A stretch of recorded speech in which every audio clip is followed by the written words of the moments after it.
and welcome to another episode of the Complete Agent Podcast, where each week we get together to talk all things estate agency. My name is Dave Warburton. As always, I'm joined by my industry colleagues, James Kendall and Ian Storey. Lads, how has your week been? JK. It's been good. Thank you very much. It's been. Don't be disappointed, Ian. We'll get to you in a minute. No, I'm glad. So I'm just writing down James Kendall, by the way, as well, not Kendo.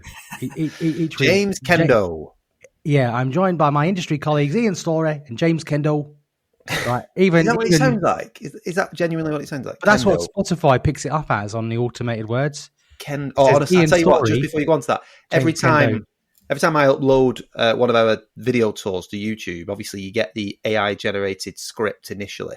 Oh, it's all over the place with me. Ridiculous. It clearly doesn't have... That's how you sound. Yeah, well, yeah, that's it. It doesn't have a Bolton accent uploaded to it. So I end up having to edit it all, usually. So some interesting stuff. Great chat. Do you know, that was an amazing story. Can we just talk about that again? Yeah, listen. Brilliant. For all the we'll go over that again for me. I'm sure the listeners, if they haven't tuned out already, they would really love to hear about that. Yeah, listen, if you want to drop me a DM, I'll go through that story again. Yeah. And I'll be hosting an event as well to talk about it. I bet you'll get as many DMs as you did like well wishes when you were ill. Yeah, lots and lots of absolutely nothing. Absolutely. Right. So anyway, week was good. Obviously we had mastermind this week, which we'll dive into a little bit later on. But the sales have been pretty good. We've got quite a few take-ons. It seems to be barn season at JK at the moment. We've got we've sold one and we've got another 3 barns coming on. We're putting a really nice chain together at the moment. Do you actually have barns coming on? Do you actually have barns coming on? Yeah. A bit left I've got out. three. I mean, the one I just launched last night on social media. There's one we're taking on Monday, another one, stone barn, and then another like more modern-y barn conversion that's going on the week after. They all came from letters as well, which is good. So there must have been something in the water. Maybe that's how you get all yours, Ian, with all of the letters, the barns. Maybe there's a hidden message. Every first letter is SELLBARN. I can't be bothered to spell out conversion, but anyway, there's hidden messages within our marketing messages.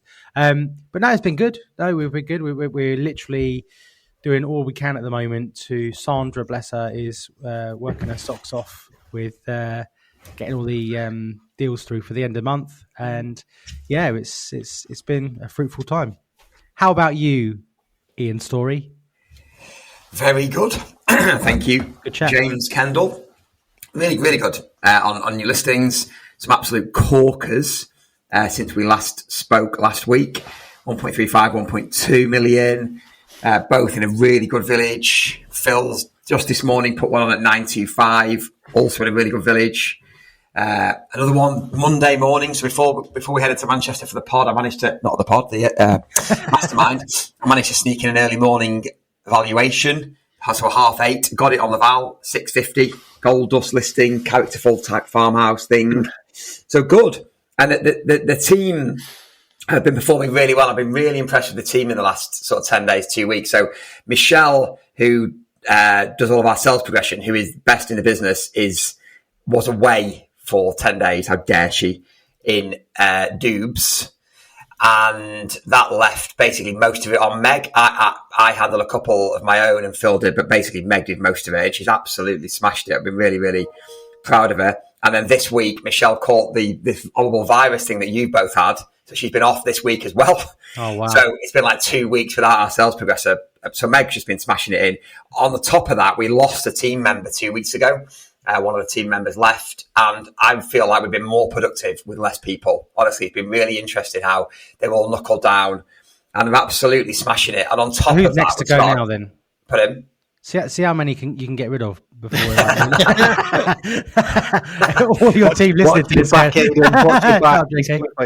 on top of that, we have started writing our own letters envelopes in-house. So we stopped outsourcing all our envelopes and we write them all in-house now as well. And we've increased them to 8,000 and they're writing them. Like I got in yesterday and I said to Meg and Vic, how was your day yesterday, guys? They're like, oh God, it was really busy. But we still wrote 100 envelopes, which are there on the desk. So, all these things are eminently doable. And then we've also bagged a couple of really good sales. One at 8.05, one at 6.15. Back end of last week, both gold dust, both 2%. So overall, things are good. The weather is getting better and things are good. I also just wanted to mention that we've had an absolute roaring success with our on-the-market letters in the last couple of weeks. I think we've been out to 6 that are on the market with other agents, and over half of them are coming on with us. And they're our handwritten envelope on the market letters. So they're really striking a chord now. I think there's a lot of stock on the market, as we discussed last week, but a lot of it isn't selling and so much is overpriced with terrible service. Of course, that's how it's always been, hasn't it? But it's really resonating. These letters are really resonating. So it's good. It's been a good mood, chaps. It's been a good mood. How about you, Graham? Dave? David Warburton. Sorry, that's your dad's name, isn't it? It is my dad's name. Yeah. I don't know why you were thinking about my dad. Sounds Graham. Anyway. Okay, yeah, great, actually. Really good. Absolutely buzzing off the mastermind that we had the other day, lads. I know you guys are too. And there's a bit of build up to that. But do you know what? We've just been super, super busy. Everything seems to be selling, touch wood. And it's resulted in our pipeline rising. We've got a load of exchanges going. We've got a couple of good exchange months, actually, but this month is going to be a corker. Like February was amazing for us in terms of front-end sales and instructions. So it's busy across the board. And probably one of the sort of downsides to being as successful as we have been in the last few weeks, or certainly from the start of January, is that our stock levels are probably lower than they have been for some time. They're not sort of nervously low or anything like that, but they're a lot lower than they have been this time of year. But it's a good thing because our pipeline's full. We're getting some nice exchanges dropping, and our on-market fees are also really strong. And that's something that I was talking to a lot of members about. I think the majority of people are always looking for that next instruction, and you should be. You should have a proper lead generation strategy in place, but equally, you've got to work your stock, and understand what you've got on the market and how you're going to get those properties sold.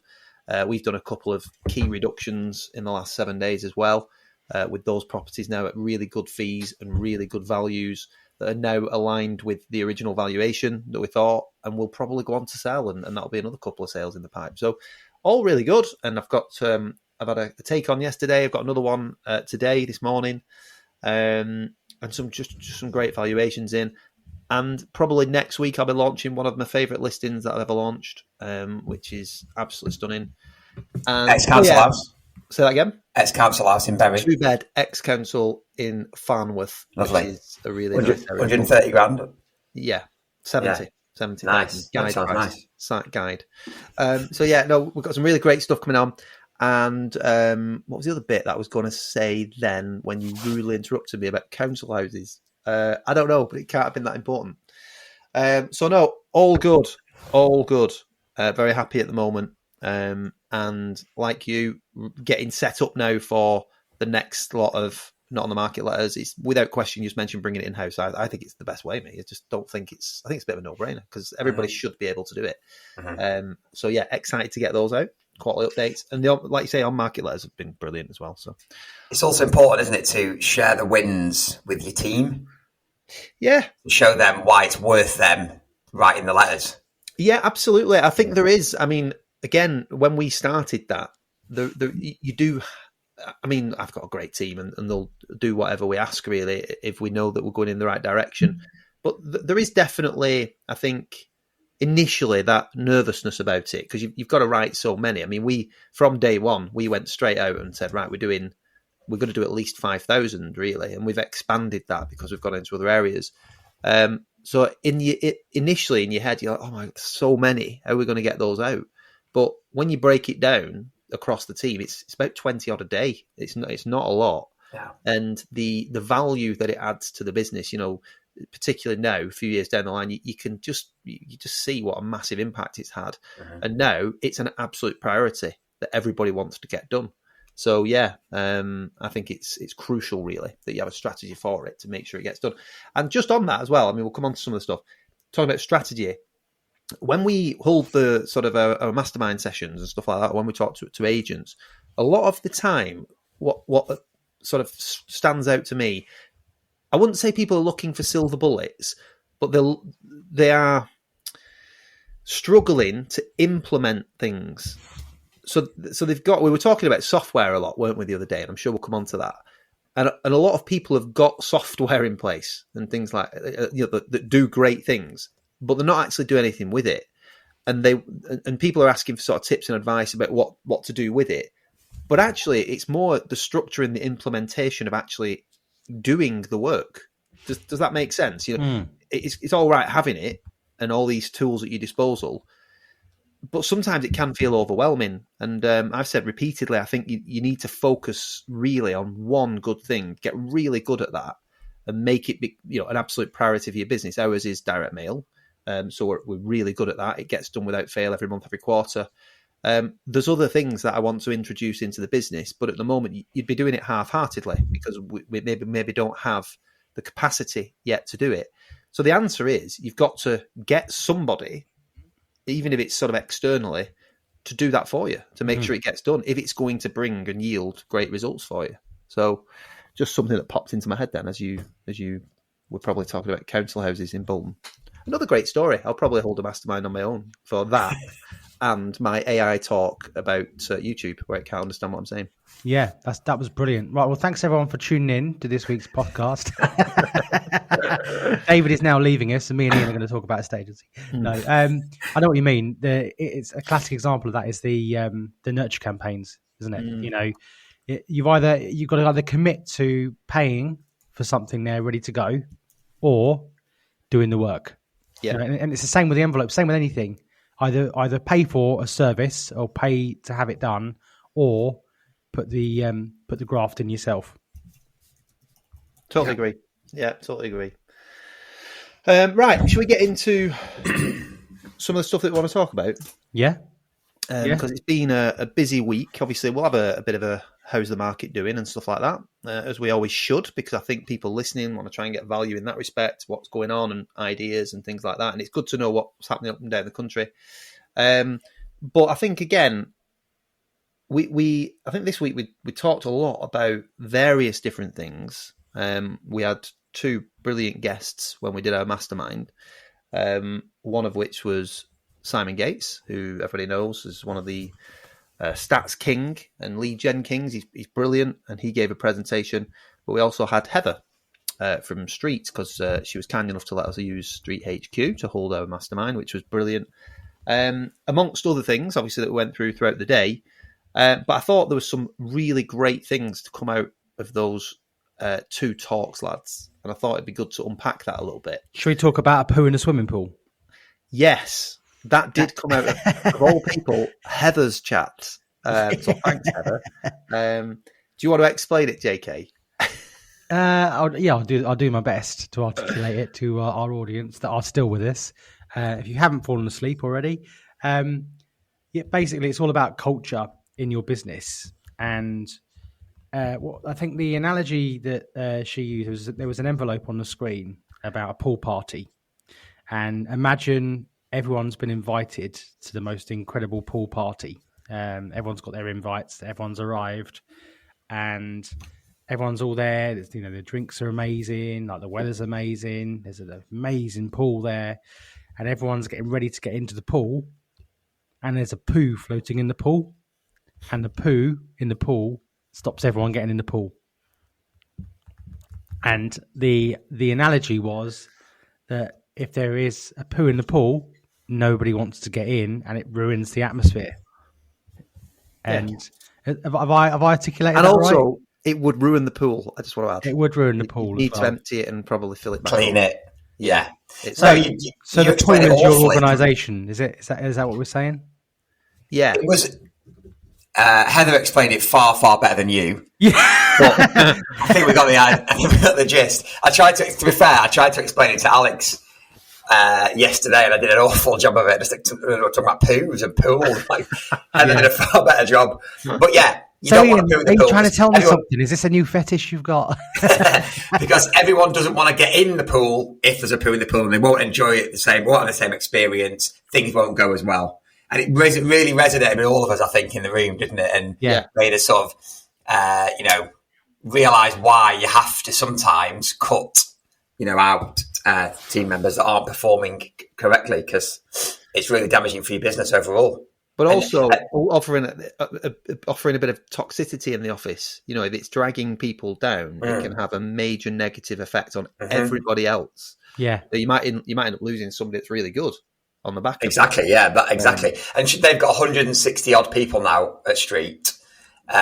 So, you know, far more people than any of the three of us have got combined. And but yet the culture still feels really, really positive, doesn't it, when you're in there? Yeah. And she said at the start, and which, you know, I really liked, but she was sort of saying she feels qualified to talk about it because they have got so many staff like that. And the retention rate there is something like 96%, which is it's amazing for that amount of people. And to be quite honest, it's hardly surprising. Like everybody I speak to there gives amazing feedback about the business and the culture within it. And when she gave that presentation, it's easy to see why people love working there. They just get everything mapped out. And again, that's another lesson right there. They've got they actually called them, they don't call them values, they call them operating principles, which I really liked. And, you know, I think they hire people that fit within that culture that they want to create. And if they're not working, then they would change, make a change as quickly as they possibly can. Another thing that she said was, you know, if we're aiming to be elite level businesses, we can't carry people, so eradicate mediocrity quickly. It really, that really resonated with me as soon as she said it. And it all seems like obvious things, but people don't take action on it. Can I say as well, what I think a lot of people don't understand what culture is. Yeah. You know, it seems to be a bit of it feels like a buzzword. And I think Heather kind of addressed that really well at the beginning. And she said, you know, the culture is thrown around as a buzzword, but I think that it was really put really well and succinctly that culture is, you know, what happens when you're not around in the office, and how people behave when you're not there, basically. And I think that's basically a really good way to, and if you imagine you remove yourself out of the office, that is what your culture is. And accepting mediocrity. I mean, I've had people that I've had to let go that have been toxic for our culture, and it's as soon as that person goes, I think one of the things I learned from when I worked with JP probably 6 years ago, something like that, was it was better to have a hole in your business than an arsehole. Yeah, I mean the hole that we've had recently, I like I said at the start, I cannot believe how it's been filled. Like, I cannot believe it. You know, literally, you almost can't tell. Like Aidan's picked up on a couple of things. He started booking in some of the marketing, which was this person's role.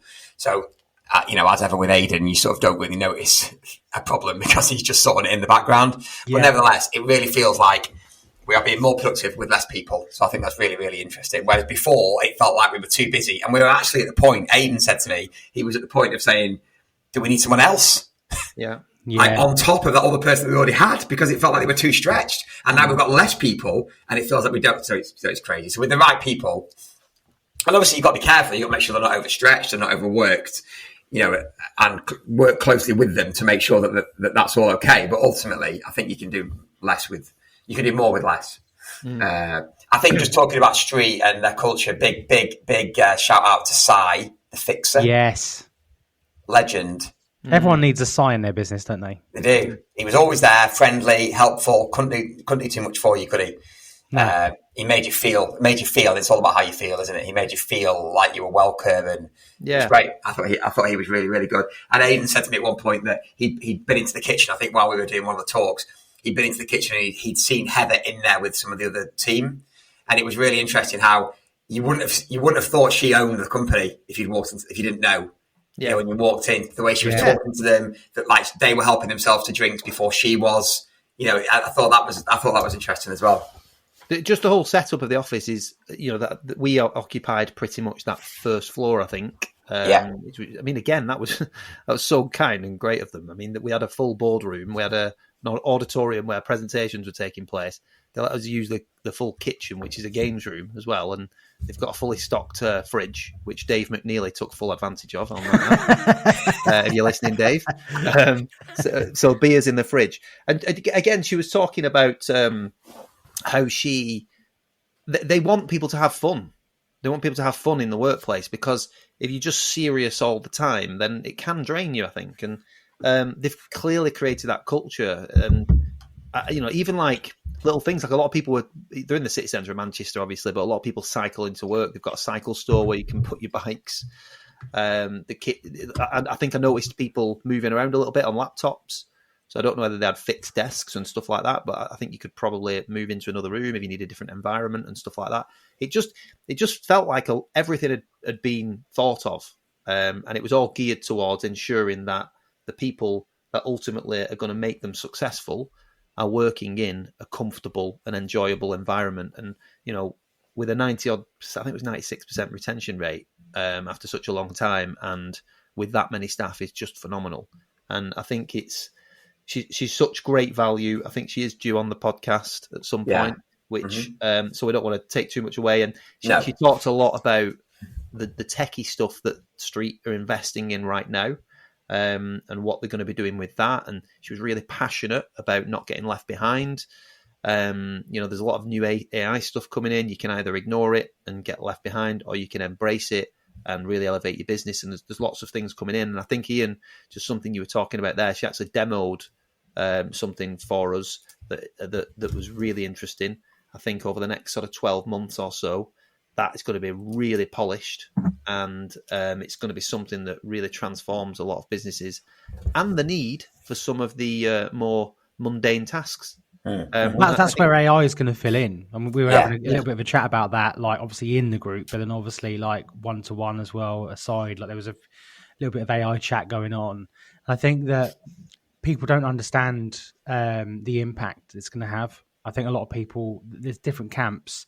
There's people that, I don't want to touch AI because, it's just a fad, and it'll go away. But the reality is it's not, the LLM AI that we've got going now, and I realise you guys are going to go, what the hell is LLM AI?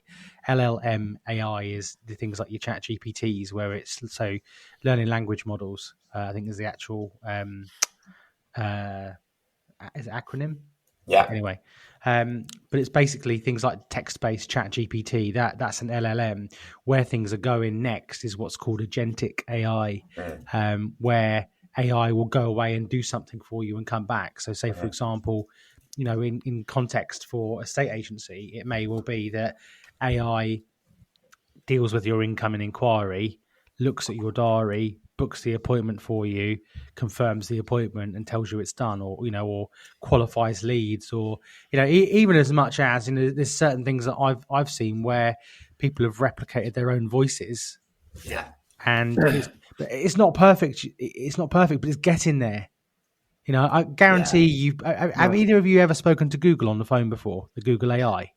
Yeah. And it's very much like, hello and welcome today. Yeah. What can I help you with? And you're like, I'm looking to complain about my Google reviews that have disappeared. Okay, it sounds like your Google reviews have disappeared and I can help you with that. Yeah. Is that right? And you're like, yeah, that's right. And then it's like, then there's a delay though, isn't there? And it's like, okay, great. So that I can help you more. Like it's that delay and the context in the speak. It hasn't quite got it, but it will. It will. Of course it will. And I think immediately when you get that kind of thing, sometimes subconsciously it's like, I just don't want to. This is shit. I want to speak to a sort of human, but it's so close. Yeah, but you said that. How many times though have you spoken to a human in a call center? Yeah, it's been rubbish. As a complete idiot as well. Yeah, I agree. What I mean is, it's just a bit off-putting when it's like you just demoed then. I do think though that A, it'll get better to the point where you probably can't notice, and B, we will get used to speaking to these computers, won't we, in our everyday life? Yeah. Like we were saying, like Heather was saying at the weekend, on Tuesday, talking about booking viewings into your diary, and will her system be able to do that as time moves on? Probably, yes. Right. Will people like it? At the minute, maybe a lot of people will say they won't. But like I was also then saying, we went out for tea on Tuesday night, didn't we? And I booked the table on my phone. Now, I realise we all do that all the time. Well done, mate. That's inspirational. But my point is that we're used to it, aren't we? We're used to it, and it's painful ringing a restaurant, waiting. Someone answers. They can't hear you properly. They can't understand your voice. They can't. It's just painful. So it's easy to do it that way. And as this becomes more ingrained in what we do, I think people will expect it and get used to it. And the time saving, then the efficiencies within the business will be absolutely massive, won't they? The thing that Simon said about, I can't remember who it was. I think maybe Ian Preston or something talked about Amazon. When you last ordered something off Amazon, and I think, Heather was saying as well. Oh yeah, agency, is literally almost the only sector where we don't want people to self-serve. People want to self-serve. Yeah. In agency, we don't want people to self-serve. We want to speak to people. I think the analogy was, you go on Amazon and order, your dog food. Did you, after it's been received, did you really think, I really wish I could have rang Amazon and spoke to someone else? It is. I think that you've just got to be accepting of it. I mean, like we talked about it last week, Ian, obviously being the tech geniuses, but it's it's coming, and it's a generational thing. So right now, a lot of the homeowners that we deal with, certainly in the mid to high end sector, are of a certain age where they don't, they didn't have mobile phones growing up, and they've always used the phone and are not less likely, but perhaps aren't as switched on to AI. But the generation coming through, that's all they'll know. And certainly people in their 20s now who are learning it. I've listened to 2 podcasts recently, and I highly recommend it. But Diary of a CEO, as you all know, with Stephen Bartlett. But I listened to the Reid Hoffman one, who is the CEO of LinkedIn. Yeah. Found, I think, an early founder of PayPal. Well, I know it's Elon Musk, but he was in PayPal. Early investor in Facebook. He has got so many decisions right. Equally, when you listen to the podcast, there's a few that he didn't, but he is all over this sort of stuff. And when somebody like that is really passionate about where it's going and what you need to be doing, you've got to sit up and take notice.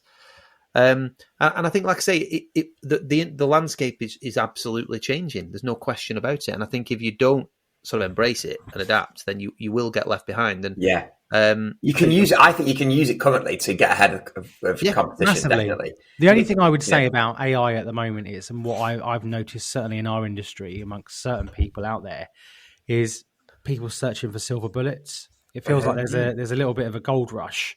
Like someone's looking for the ultimate prompt to say to ChatGPT, ChatGPT, I am an estate agent, run my business for me. And ChatGPT is going to go, and millions of pounds are going to drop in their bank, or there's a gold rush about to happen with AI, and it's all about being first and knowing, the most amount about the tech and this, that, and the other.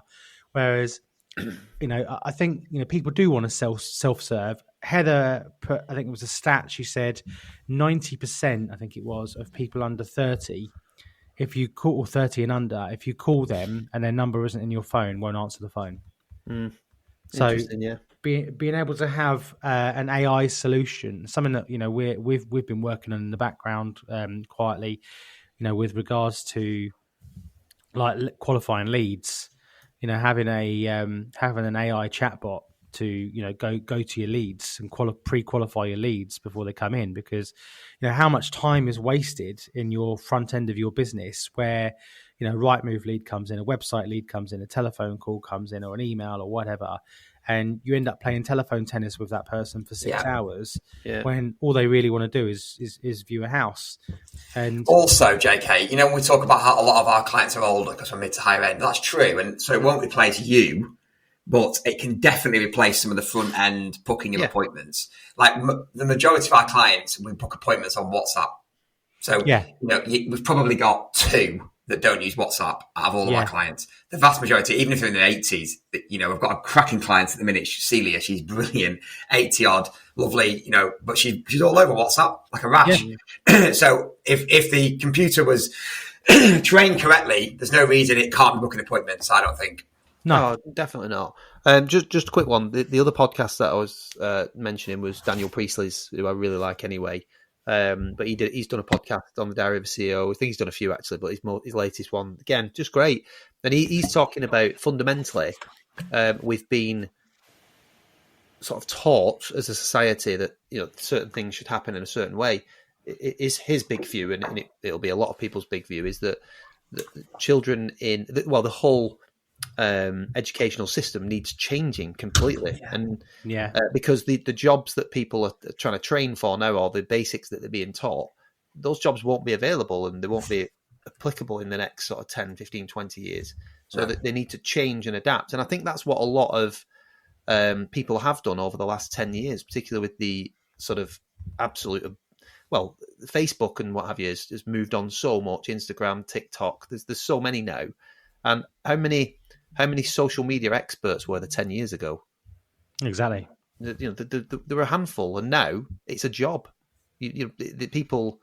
You need to get the thing is, you need to get your kids involved at home as well. You can't just rely on the education system, and that's one thing I've been doing with both of my kids is getting them interested in like ChatGPT. So Harry, my 7-year-old son, he knows how to use ChatGPT, and the way we've been using it is, so it started out probably about a year ago, and I think I've mentioned this before, but what we did was I taught him how to program ChatGPT to make his own bedtime stories. So we sat like side by side at night doing bedtime, and I've said, right, we need to come up with a prompt for your bedtime story. So what we need to do is create a bedtime story. So I got him to type it out, create a bedtime story for a 7-year-old, which contains A, B, C, D, E, F, G, whatever it is we decide we're going to mention in there.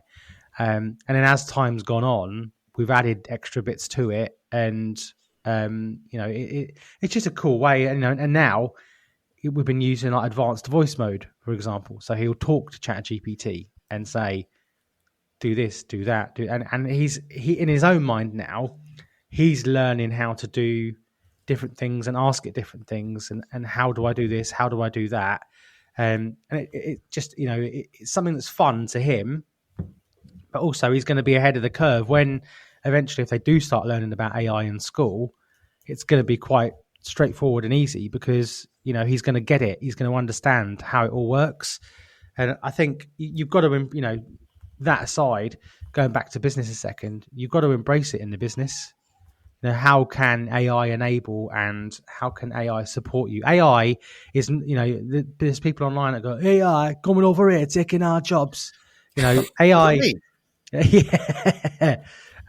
AI is not going to take our jobs. AI isn't going to sit in the living room, negotiate, market, and have what we have.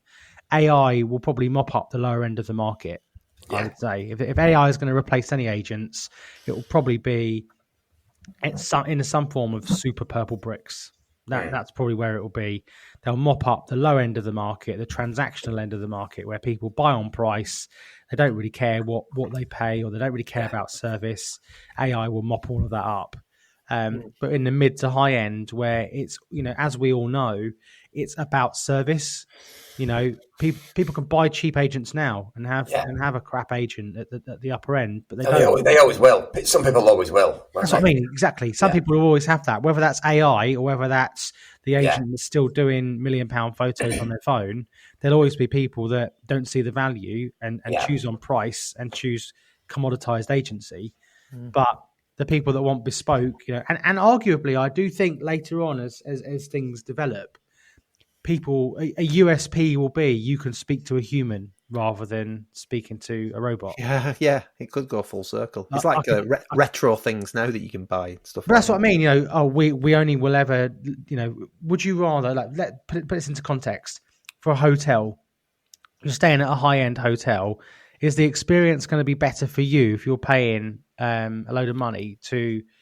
Again, just think about it in the context of a hotel. If we need a cheap Premier Inn, checking on the computer screen, getting your room card, going up to your room, coming down for your breakfast or whatever, popping into your machine, boop, boop, boop. What breakfast are you having? Great, cheap and cheerful, transactional. When you're going out and you've got a nice special event, or, you're going away with the missus for the weekend, having somebody on the door to open the door for you when you get into the hotel, but conversation, someone behind the counter, the concierge, a chef making your dinner, that people pay for service. People aren't just, that there'll always be two different camps of people, and AI will commoditize the low end. The conundrum I haven't quite solved in my mind, and I'm not quite sure where it's going to go. is what happens to those people at the lower end, the low. What happens to the low skilled jobs? The people with the low skilled jobs, what do they end up doing? That's something I've not quite figured out yet in my head, but maybe that's a podcast for another time. Not this one either. No, definitely not this one. No. No. Interesting. Yeah, you just got to embrace as much as you can, I think, without damaging your service to make you more efficient. What else came out of the mastermind then that we can run over? Well, obviously we had the ledge. That is Simon Gates, and he gave a brilliant talk. And well, do you know what I find interesting, lads? Obviously, we stepped aside and became part of the audience, and it's great to see. I think how much everybody's getting from it. You know, when you're watching everybody sort of taking notes and asking great questions and. I think they offer so much value, these people, that you can implement yourself in your businesses. But Gatesy, obviously, as usual, came out with some brilliant stats. He showed some websites and things like that are free that people can use to enhance their experience with their local community and how to win more valuations, even generate more valuations.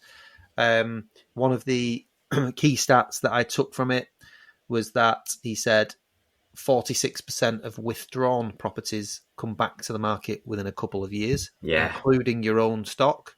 So what are you doing to consistently talk to these people? And I think, you know, some people listening to this will be going, yeah, of course, I write to withdrawn stock all the time. But I promise you, you are in the minority. There's nowhere near enough people doing that. And, you know, I think we've probably all had it. You know, a house might withdraw. You don't do anything with it for 12 months, 18 months, 2 years, and you see it go on with another agent because maybe they're buying through that agent or somebody just recommended someone else. And had you kept in touch with that particular property, you've definitely got first bite of the cherry if they come back to you, particularly if it's been a decent experience. So I think just on that as well. Excuse me, on that, Heather, just going back to Heather's talk, the anecdote from her selling the house, you know, just talking about keeping in touch. When they sold their house to move up north from London, her husband couldn't remember the agent that they bought through. Well, they thought they could, and she I can't remember the names of which agent it was. I think it was Hunters or something. She said that the husband had rang, but it was Chesterton's or something that they had actually bought through, and there was no because they obviously hadn't kept in touch, but it was just that the navy blue. Was like, well, I'm sure it was navy blue board, you know. So I will ring them, and that's who it must have been. And one of the obviously the products that they offer is the anniversaries, and you know, having it in the background in automation. I mean, we've got that set up, that automation anniversaries that each year it sends your buyers of your homes a property report just to say what the market's doing, the insights. Yeah, and it's just, you know, insights on the market, what the market is. It's done on automation, an automatic AVM tool in the background that says, you know, you paid this, market suggests, you know, it might be worth this in this current market. This is, you know, some overall blurb. I mean, you know, obviously Spectre property data is super powerful and they're always bringing out market reports. So there's some context behind what the market's actually doing in the report. And it's just staying in touch, you know, and we talk about that bulldog clip marketing, don't we? You know, you just don't know if you keep sending those out and staying in touch. You know, one of the things for us that's been great for us is the not on the market letters that we send out, obviously to our core patch, 10,000 every quarter. You know, and they're just great for, you know, drip feeding the market. You know, add your past clients into them as well if you want to. You know, there's loads of different things that one of the things that really highlighted to me from Gatey, of course, all the stats he shared are amazing, but most of them you can get for free. Yeah. So it's you know, as long as you know where to look, it's easy to share all this with your marketplace, whether that's on socials or whether it's on your valuation or whether it's, you know, on your monthly update letters. You can go and get the information for free. Yeah. And a lot of it's really powerful. You know, some of those stats are staggering, and I've really started to adopt quite a few of them myself recently, and it's working. Yeah. So that really struck a chord with me that so much of it's free. The difference is in the data, though. Sometimes, and one of the reasons we love using Simon so much is so that, if you walk into a house and it becomes about value, and you can talk about the value, etc. But when it actually comes down to if you put an agent on the spot, a random estate agent on the spot, and said, why should I use you? Rather than being, well, we give the best customer service and we're open 28 days a week, all of that rubbish. Well, what's your success rate? What's the success rate of the average agent in the area? What are you achieving on your asking prices? What's your failure rate? What's your average view? All these kind of data points. The data doesn't lie. And if you are genuinely a better agent than what else is out there and better than the average, you can back that up and articulate it and say, well, look, this is why I charge 2%, because I've got a nearly 90% success rate. Mm-hmm. We achieve 3% more than the average agent locally. We get you moved in a quicker time. That you get what you pay for ultimately. But if you don't do any of those things, then maybe you are going to have to compete on price and get better. Yeah, that is the key: demonstrating and setting yourselves apart. I've always said that even if you're not statistically driven and part of your market isn't, when they hire someone, I think they want to know that you are. Not necessarily statistically driven, but they want to know that you know what you're doing, and knowing your numbers and understanding this will set you apart and show you as an authority, and that's what it's all about. And again, going back to that Daniel Priestley podcast, again, a lot of people are, including the likes of Gary Vaynerchuk. There's loads out there, but massive on personal brand. And I think being front-facing and getting yourself out there and becoming the authority in your area on a personal basis, on a personal level, is extremely important. Doesn't really matter what name's above the door. I suppose it goes back to culture again a little bit. But if the people in there aren't elite and knowledgeable about what they are doing, then it'll affect the brand, won't it? And I think it affects you if you're being carried along with that. If there's any negativity and if there's any people there pulling the brand down, it can really affect it, and it'll affect you on a personal level as well. But Gatesy, yeah, he gave some other great stuff. He was talking about consistency, big fan of case studies. One thing I liked that he mentioned, lads, was understanding the value of the property that you've sold when it was on the market with other agents. Yeah. So, for example, if you've sold 10 houses last year in 2024, and they were all originally on the market with another agent, rather than just bragging about we've sold a house that was on the market with another agent, they did a crap job, we did a great job. A great stat would be to understand what the total value of those homes were and say, do you know what, last year we sold £6 million worth of property that was previously unsold with other agents, something like that. And it's quite a powerful stat, and I really liked that. And he gave loads of nuggets like that. And with the positive statistical data, how you can turn that into useful lead generation tips and how to get it out there. I think he shared quite a lot. So very, very good talk from him. I was very impressed. Have you got anything to add on that, lads? No, I don't think so. No, I think you've said it succinctly there, mate. Yeah, you can keep going and going, can't you, with data? It's never ending, really. But I can recommend Simon's podcast. If you don't listen to it already, it's called Opening the Gates. Oh, yeah. He's really good. I know he's got some... He shared with us on Tuesday, didn't he? He's got some really good guests coming up that aren't estate agency based, which sound like they'll be really good as well. So we can recommend that pod. Yeah, if you need another pod. Yeah, keep an eye on those. He is definitely going to have some great guests. Well, let's just have a finish off, lads. And how are you seeing the market at the moment? Ian and you and I spoke about it last week with similar areas, not too far apart. JK, what about yourself? How are you finding it at the moment, mate? And how do you see the spring market going? Still busy. There was a lot of talk in agency about how the market's been artificially inflated with the stamp duty, like at the start of the year, which I think is a load of rubbish. Because if you're looking at the start of the year, you've already missed the stamp duty deadline anyway. There's the way that the conveyancing is. And we've had quite a few deals that have gone in like 8 weeks, which is a bit of a rarity, to be honest. But, the market is good because the market is good. There's demand there. People are getting on with it. They're just talking about Gates's stats. There's far fewer that have withdrawn.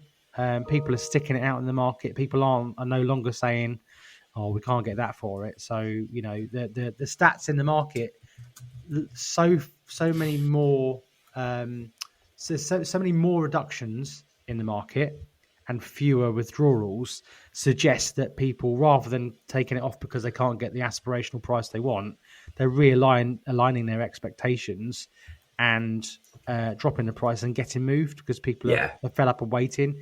There's various analogies that have been out there in terms of, well, we're just going to wait for interest rates to drop. Well, interest rates haven't dropped, have they? They've come down by 0.3%. And for those people that haven't bought, Gatesy had a nice analogy in the room at the time where, his solicitor, and I'm sure other people have heard it before, asked him in the Brexit vote in 2016 if they were going to pull out because the market was going to tank. And if he'd done that, he'd have lost himself the best part of £250,000 worth of equity, which is ludicrous. He could have still been renting or still staying at home and be £250,000 worse off. And I think what I gleaned from that, and what I've always said to people, is when people ask me when's the best time to move, is now. It's what's in front of you now, and that's it. Such a key thing. When is the best time to move? It's the most popular question, and if your answer is any other time than no, it's wrong. Yeah. It's got to be about your personal. So I think the only time that you might have a slightly different answer is if it's like an investment type thing where you're trying to make money. But even then, you can't control what the market's going to do. No one can time the market though either, Dave. No, exactly. I mean, it's a slightly different topic, but I was speaking to one of our investors the other day, and he rang me saying, Dave, I've offered on this property at X. The estate agents told me the end value is Y. What do you think? So I went and had a look at it. I had to look at it. I said that the end value is not guaranteed to be anywhere near that. You need to be careful. We can only work in the market that we're in now. We don't know what's going to happen. He agreed and said, yeah, I'm going to pull back. I'm going to reduce my offer or just pull out altogether. So it's a slightly different thing, that, of course, but it is, there's no point. I think what that agent was doing was looking at it and going, well, things are really good at the moment. And if the market grows, but you just don't know. We could have World War III next week and it changes everything. But right now, the landscape of the market looks quite good. Got the Bank of England meeting at the end of this month or middle of the month, 20th. I think we're probably all hoping for an interest rate drop, just because selfishly from an estate agent point of view, it does inject energy into the market. And that's another message. I mean, we were talking about that for our members because we're writing another on the market letter. But how is the stamp? A lot of people worried about the stamp duty thresholds changing, and is it going to really impact the market? But when you look at the numbers, it's not going to massively impact everybody. And especially if you just change the narrative as well. By the way, if we do get an interest rate drop, or interest rate drops are lower as they are anyway, a lot of the time it'll be offset there. So it's just how are you controlling this data, and how are you using it, and how are you reporting it? That is the key, by the way. Just report it. Report what's actually happening. But I think overall, I think we all agree. I mean, we've got the north-south divide here, and we're all feeling the same. Everything seems to be moving well. Stock levels are at that 10-year high, and that needs to keep being reported, because if you overprice and stay on the market for a period of time, again, Gatesy shared some really interesting stats there about how properties perform at certain points in the journey. The house is, what was the stat in the first month? Was it if you don't reduce after the first month, you're less likely to sell? Or that was interesting. Yeah. Just talking about the market and interest rates. One thing that happened to me this week, we added a bit to the mortgage for finishing off the house project that we did last year, and I put it on a variable because we're going to wrap it into the main mortgage later this year. So we put it on a variable, thinking it can only come down, surely. And obviously they have. Got a letter through the post this week saying it's come down. It's only about £20 a month because of the interest rate change. But my point was, it does give you a bit of a boost, a bit of a psychological. I thought, that's good. And it's £20 a month. Like, it's not going to make any difference, really, but it does psychologically give you a positive boost. So you can see how that has an effect on the market, can't you? The bad news is your variable's costing you £800 a month more. Yeah, I know. You just save £20. I know. Yes. I get it. One other thing I just wanted to mention before we wrap up, just because I bang on about 2% all the time, is that we don't always get 2%. And I wanted to highlight one this week that we've secured as a listing where we haven't got 2% and how we've done it. So it's a really nice house. well over 1 million. And I consulted with you chaps about it, didn't I? But the guy had given us the go ahead at 2%. He then had another agent come in who'd surprise, quoted a really low fee and overvalued it. Can you believe? And therefore, he hadn't actually signed with us. So I didn't think you got agents anyway. that are overvalued and underpriced in your area, Ian. Oh, well, yeah, we get agents who are overvalued and under quote on fee. I know. Oh, really? I know. So I was to and fro with this guy for about a fortnight, trying to find a happy medium. Basically, he wanted to go ahead. His missus had been swayed by the other agent. Anyway, without giving too much detail away, I've agreed a lower fee, but a performance fee on top of what we put on the market for. Yeah. And that's given him a safety net. So it's given him a safety net that he's comfortable with. So whatever it sells for, we've agreed X, but then we've agreed a percentage uplift because it's a really special house. And it is the sort of house where you could see it going, someone getting really excited about it and maybe going 50, 100 grand over. Yeah. So I'm comfortable that I've got a bit of skin in the game and I've got a bit of hustle there that I can still throw everything at. Yeah. And he's comfortable that he's got a safety net. Now, you don't want to be doing that on every one. I'd much prefer just to get 2% on everything. But I just wanted to explain to people that, we don't always get that. And there's other ways you can go about it that still result in a good, And of course, on top of that, you've got the marketing on Rightmove, boards up, local presence. It'll lead How many people are going to be interested in that house as well? They're going to have houses to sell as well. Yeah, it's a classic that. Well, it's commerciality, isn't it? Of course, yeah, it's commerciality, like Perry said on the podcast the other week. And this guy who owns it downsized from one. It's still a big house, but he downsized to it. So it could definitely be a downsizer that might have something at 2 mil to sell that we can go and look at. And, so I just wanted to sort of redefine that point, really. It's not just about 2%. It's about, as you say, commerciality as well. You've got to look at the bigger picture sometimes. Yeah. Seems like a good place to leave it. Yeah, it's been a good one, lads. I think, as I say, the final bit, I suppose, with the mastermind was a roaring success on Tuesday. Best one ever, supposedly, according to members. What's that? Best one ever? Best one ever, yeah. Irony, the one that we spoke at probably the least.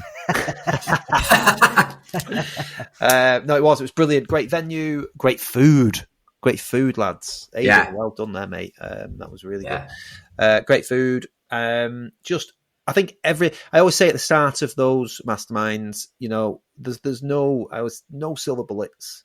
It's all about consistency. And I've attended many events over the years, and sometimes you are knackered. You've got loads on in the office. You just think, I can't afford to take 1 or 2 days out.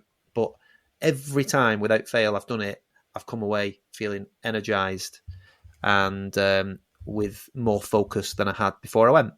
And I think a lot of the time that's what it's all about. There was a few people walking out of the room, which is a good thing, saying there's just so much there to take in.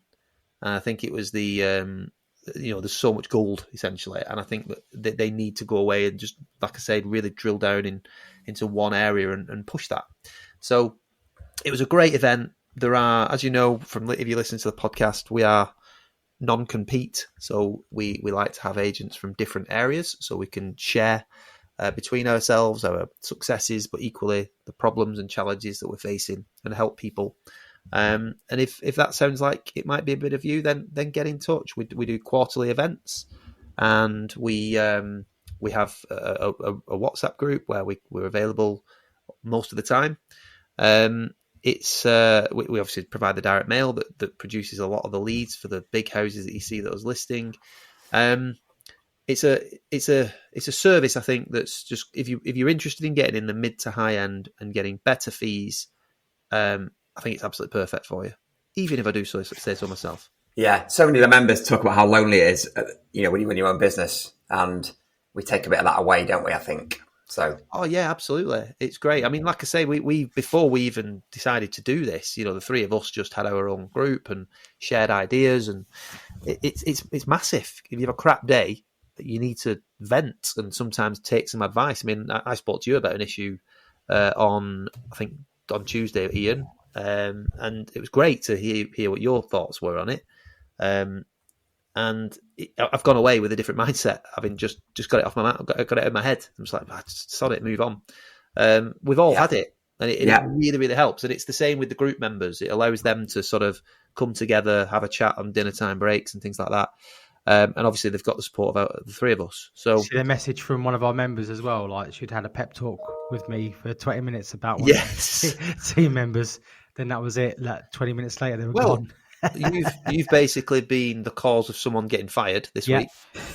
But at the end of the day, we're all business owners, and it's fair to say that what we talked about right at the start of the pod, clearly that person didn't fit the culture of that business. No. And this, I think the person in question there has come away going, do you know what? I'm just going to do it. And the person is an implementer, an absolute ledge, and she's going to do so well. But to come away and just take action like that, amazing. And that's what it's all about, isn't it? Implementation, taking action, and moving forward every day as much as you possibly can. So yeah, anything to add, lads, about mastermind and stuff like that? No, all good. No, nothing you've not already said. Got a special guest booked in next week as well. Have we? Oh yes, we have. Very excited about that. Very excited about that. Right, Prime Minister. that King would Charles? be a special guest. No. Okay. So, right, it's been a pleasure, lads. As Good to see always. you again. Thank you, everybody, for listening, and we'll see you next week. Can I, before you go, can I just say something? Go on. I love you both. Oh, thanks, mate. Love you. Bye. mate. Do you need to hear it back? Yeah. No. We'll AI it. Goodbye. Thanks for listening. Bye.